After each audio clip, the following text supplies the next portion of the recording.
What does gratitude mean to you?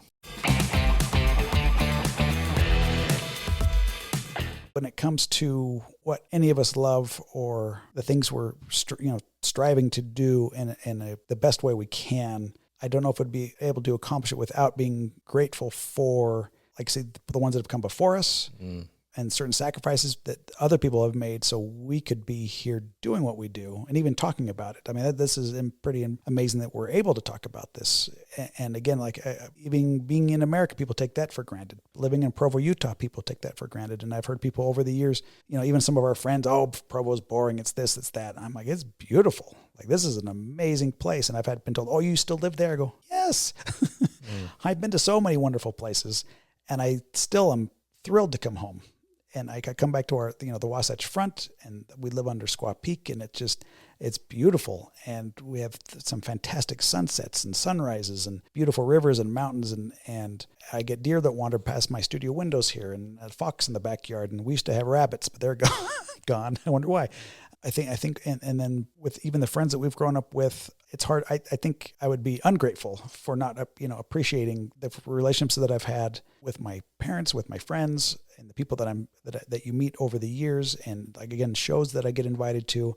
There's the work aspect of it, and there's the relationship. And I always joke again about being a hermit and not liking people, but I think that's not being truthful when you boil it down and actually think about it. And there's so many things that we can be fearful of or not want to expose ourselves to because it's hard.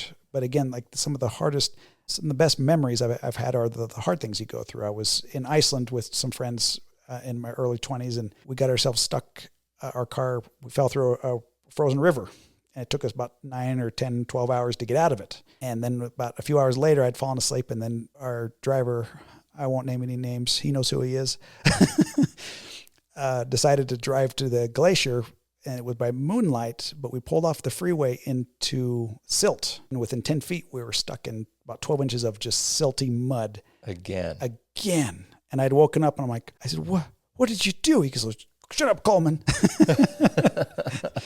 I'm like, oh no. And then about 2 a.m, an Icelandic policeman pulled us out. And when he opened up his car, his music was blasting, "She works hard for the money," at 2 a.m, which I thought was pretty awesome. And then he's like, what were you doing? And we're like, oh, we pulled off to the side of the road. And he's like, why? He couldn't believe, anyway. And that's probably the most fun trips I've ever been on. And we destroyed the car. Our trip, it was one of the warmest winters on record. Ice climbing was terrible. We were starving half the time because we realized as we were driving around all of Iceland that there's not a lot of restaurants just on the side of the road. And so we were quite hungry most of the time. And like I say, even that trip to Alaska where it rained, we didn't shoot anything. Like, the animals were gone. They were nowhere to be seen. The rain came in, and we were hiding under a rock. The guide and I were way up high on the mountain after a black bear, and we hid under a humongous big rock because this rain just kept coming and coming and coming down, and we were hearing all these crashing things are all around us. And I go, what is that anyway? He goes, it's rocks like this that we're under that are crashing down. He goes, if it makes any noise, you got to move fast or no one will ever see us again. I went, what? Got to be kidding me. And then when we finally made it down, we crossed the river that was up to our knees in the morning, and it was up to our hip boots, the tops of our hip boots.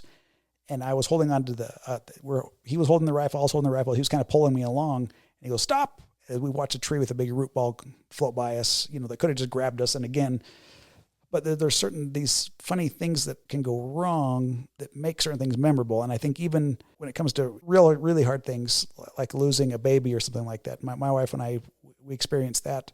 I don't think our life was on a terrible course at that moment. And it put us on a better path.